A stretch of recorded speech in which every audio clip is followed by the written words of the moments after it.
All my people, it's 4th of July and it's kind of quiet.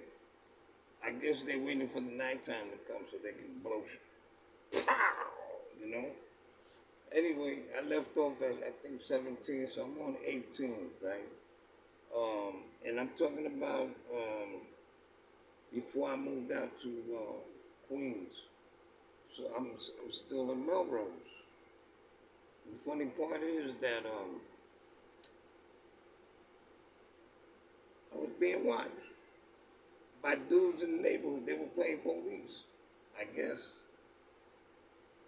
One day I come from the program, I'm walking down the street. Here comes this dude, black dude. He comes up and walks in and says, "Yo, can I talk to you?" I said, "About what?" He said, um, "You knew him right there?" Oh my goodness. I looked at this dude again, alternative to violence. I looked at him, I said, "Listen, I just came home from up north, man. I don't want to talk to nobody. I ain't got nothing to say to nobody. Okay? Oh, my bad, my bad. Yeah, it is your bad. Now get out of my face." He stepped out the way. I went into the building. I can't believe, I think about it, I can't believe the people, you can't even walk in a building? Come on. Seriously. So I took a ride up to 198 to thank this lady who looked out for me when I was out there, Maureen. Nice Irish lady. She was a sweetheart. Always, always, always there for me, you know. And she worked with the Albanian brothers. Uh, I think one was called Byron and the other one was called Majik, something like that. And they were cool, man. They looked out for me too. So I went up there to thank them, you know. And so when I went up there, I saw her and I said, "Listen, thank you so much for blessing me while I was up there, you know." She said, "Oh no, you did a lot while you were here, you know. You looked out for us. You looked out for the building." I said, "Really?" Okay. So I guess the building fell, and the Albanian brothers, I think I know one had gone to Texas to build. I don't know whatever happened to Byron, you know. I don't know if he went out there with his brother or not. So, anyways, um, I told her, again, thank you. We spoke, talked a while, this, that, and the other. Then I said, "Listen, I gotta go. I can't hang out too long, but I want to give, thank you so much." You know, I felt bad because she was suffering from emphysema. She had like a packed breathe out. So I went back to the hood on my way to the train. As I went by, everybody gathered around me. "Oh man, Santito, bye, baby, bye, bye, bye, bye." I said, "What's up, my people? What's going on?" You know what I'm saying? Um, you see me now and where were where's the letters and all that? You feel me? That's how people are. That's how people are. You know.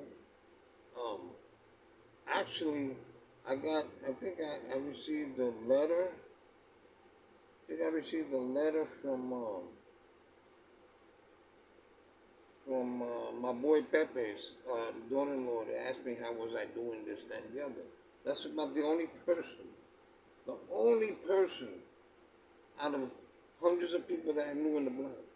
They couldn't take time out and write it. So remember that you don't have real friends out there. It's what they can get out of you. Perfect example, when I was doing good, and people would come to me with sob stories about, "Oh, could you lend me $20? I need to buy this, some food and this and that for my kids." Here, You don't have to pay it back. Um, Not just one person, but quite a few people would always ask me, "Yo, can you do me a solid when I get my check or when I get my food stamps? I'll look out this, that, and the other." What you need, man? I need like about $10, $20. I said, you better go to, I think, Met Food. I think that's the name of the supermarket on 198. So you better go to Met Food and buy that food. I better see it. Yeah, yeah, yeah, yeah. Okay. I never asked them for the money. Seriously. There was a time, perfect.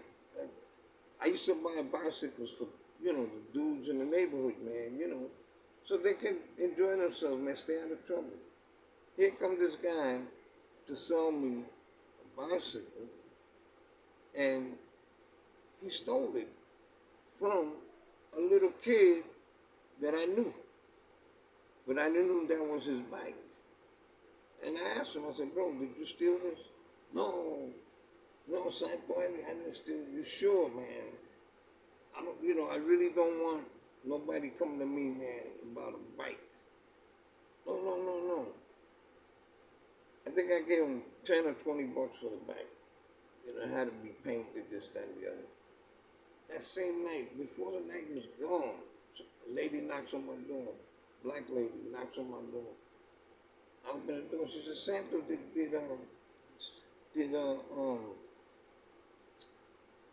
I don't want to mention the guy's name, but did so and so sold you a bike? I said, yeah. She said, that's my son's bike. I said, what? That's my son's bike. I said, don't worry, no problem. How much? I said, I think it was 10 or 20. I don't. She said, I got the money to get. I said, no, no, no, no. You keep the money. I'm going to give you the bike. You keep the money. I'm going to take it out on him. I gave her the bike.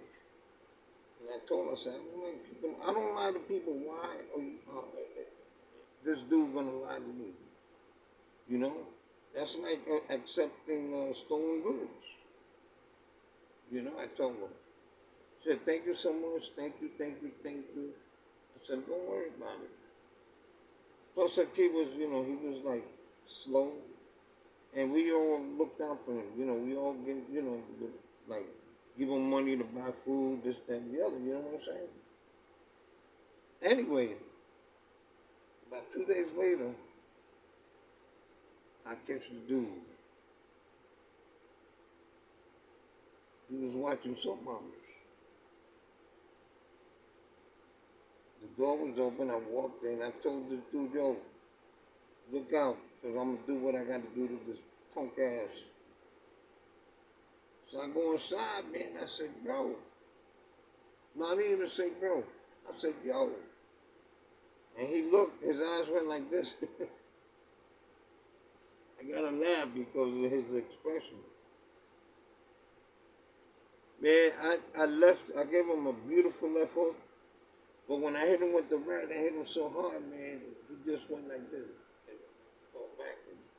And my hand blew up like a balloon. I walked out. The guy didn't come out for 2 weeks. His head was as big as Donald Trump's head. So, anyway, that's what happened, and that's what I mean by, association, this, that, the other, that people like to use and abuse, and this. So I was there for a hot minute. I spoke to a few people. As I was leaving, this guy comes up to me. He said, hey, Santito, what's up? I said, oh, man, what's going on, man? And then he said, yo, I'm running things, man. I said, I can see you. Yeah. You cleaner than the Board of Health. So what happened was, he asked me, he said, yo, you want to work with me, man? You just came home. You want to work with me? I said, no, man. I'm done with that. He said, no, you don't have to do anything. All you got to do is collect the money.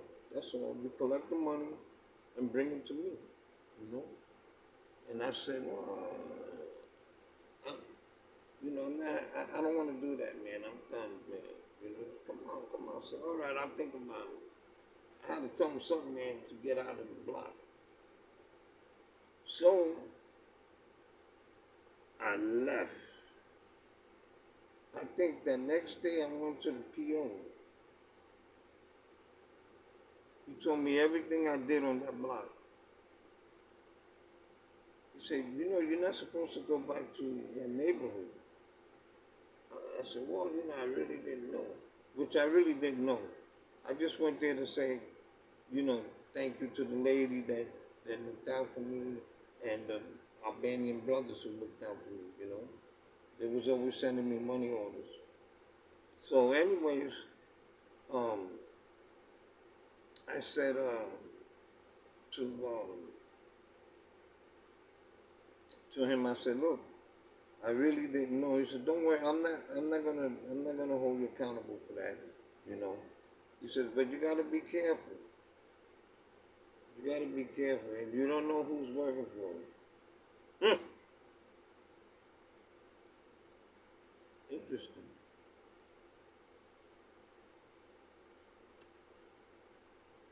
I did find out the character. I didn't do anything. I didn't say anything. I just left it alone. And so, again, I was out there for a hot minute. And that's when I was able to move to Queens. When I moved to Queens, it was a different world. And the other thing too, I was away so long that there were no cars. So I was walking down the street, man. You know, I would be like this, man. I mean, really, seriously, man. You know, I mean, cars freaked me out because where I was at, there was no cars, and if there were cars, they were parked. So you know, I was trying to get over that little by little. You know, I had a little Walkman, and I had my music and stuff, and I would, you know, do my train, do the thing on the train, you know. And again, I moved out to Queens. Then I did my thing with Schumann, my Theo Schumann. One day, I get a call from a good friend of mine who was the director of the Latino Playwrights Unit at Henry Street. And she calls me out of the blue. And I'm like, Carl? She said, yeah. I said, who gave you my information? Who gave you my number? And she said that she had tracked up which a friend of mine was hooked up with me, and he was hooked up with her. You know, real good friend. He's still a good friend of mine. She said she got it from him. I said, oh wow. I said, well, what's up, lady? Bah, bah, bah, bah, bah, bah, bah, bah. She told me, how you doing? How you feel? Is everything okay? You need this? You need? I said, I don't need nothing. I'm good. She says, I got an audition for you. You do? She said, yeah, I'm going to represent you. Okay, send me all the information. She sent me all the information. And I'm trying to remember. Yeah, okay, yeah, she had sent me the information by mail. I read it. I had to go to the village, Greenwich Village, to audition for a movie called Flawless that Robert De Niro was in. And I met the casting director, Molly Finn, great lady. I read for her. She was so impressed. She told me, I want you to meet the director. What came out of my mouth was, are we filming day or night? She said, what? I said, because I got a curfew. Oh my goodness. I can't guarantee. And I told her, I said, look, I just came home. I did a bid. I did a bid. I've been away for 4 years, almost 5. And, you know, I'm working my way way back into the business. And I said, you're the first casting person that I spoke to. And she told me, she said, oh, she said, I wish you were able to. Because my curfew was at 7 p.m. I had to be in my house at 7 p.m. So I told Carla, she said, oh my goodness, wow, she said, if you would have met that director, he would have hired you quick. I said, well, I guess it wasn't meant for me, that's what I told her. Somebody else, another director, she sent me to something, and the casting director called me for a movie called Animal Factory, Animal Health. And I think I went, I read, and she was impressed. Oh no, I didn't read for. I read for somebody else. So it was Animal, and she had called me and asked me, um, could I come in and audition for her? I said, yeah, but there's one problem. And she said, what's that? I said, you guys filming in the city or out the city? She said, in Philadelphia, Pennsylvania, somewhere like that. I said, I can't leave New York City. She said, why? I said, no problem. And she said, oh my goodness, you were highly recommended. I said, well, hopefully one day we'll work like that. And it so happened that she had this actor next at the restaurant that she was calling from, I guess. And he got on the phone, and I said, oh, what's up? Blah, blah, blah. He said, oh, how you doing, blah, blah. We got to meet, we got to see each other. I said, don't worry, we will, man. So I had to put that down. My agent for many years, Michael Amato, this guy was hilarious. Cool people, he was hilarious.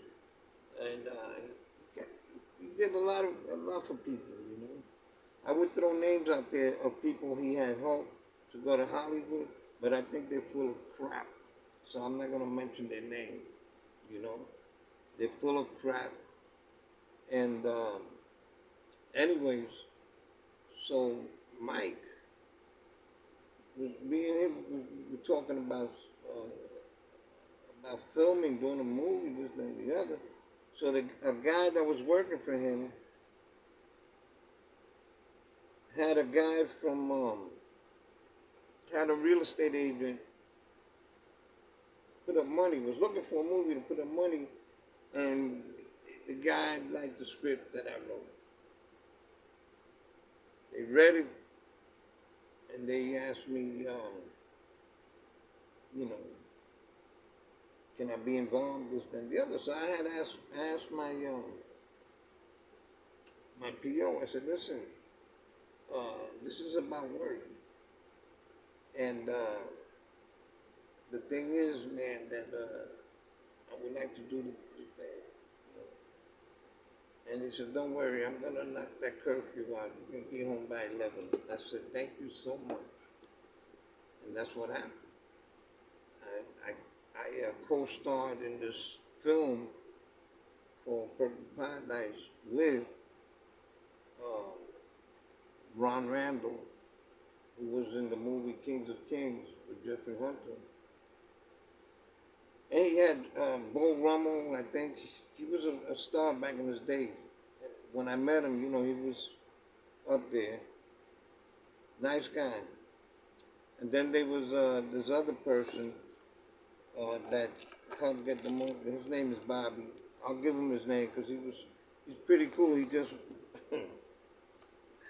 anyways. So we did the film.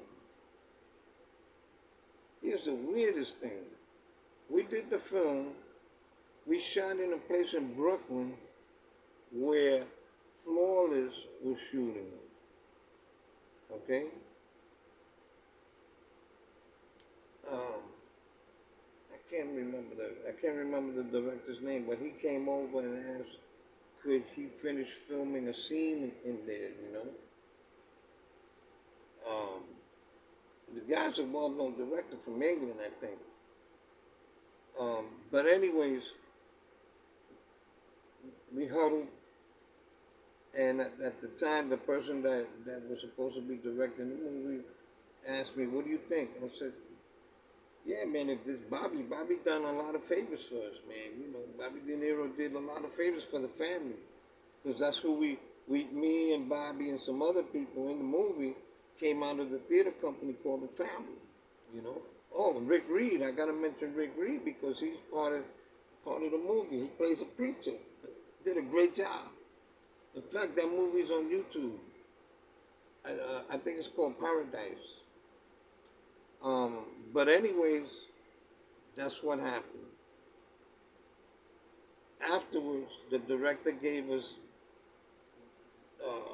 all the beer that they were supposed to be using and stuff like that, food and all that, and we had a great time. And it was weird. Like I said, here I am in one film, co-starring with a well-known actor, and they're filming a movie that I auditioned for and couldn't do because of curfew. And with that, I'm sending love out to you all, and I'm gonna give you some more up-to-date information. Guys, be safe. If you got kids, man, make sure that they don't get caught up in the peer pressure thing. You know, levantándose, getting high, doing this, doing that. Don't work, man. Trust me, it don't work. You know, that's how people start. Blessings.